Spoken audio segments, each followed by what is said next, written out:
Welcome to Burlap Teachers. Enjoy the video.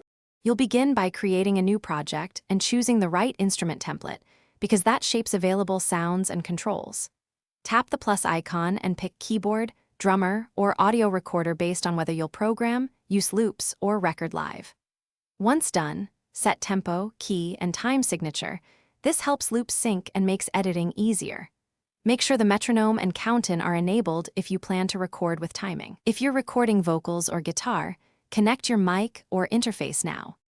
Next, record and arrange tracks to build your song, because layering keeps each part clear and editable. Record one track at a time and use overdub to add parts without losing what you already captured. For MIDI, trim, split, and quantize notes so rhythms lock in. For audio, use flex time to nudge timing without re-recording. Once tracks are solid, apply amp models, and effects to shape tone, and automate volume and pan to create depth and a balanced mix. Finally, mix and export your song so others can hear it, and learn one key fix for common issues. Balance track levels, add master EQ and gentle compression, and widen the stereo field where needed to make the mix professional. When ready, use Share Then Song to export as WAV or AAC, check sample rate and bit depth for your destination.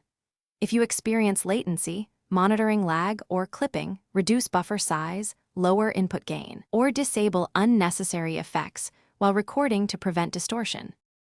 Thanks for watching. Consider subscribing if this video helped you.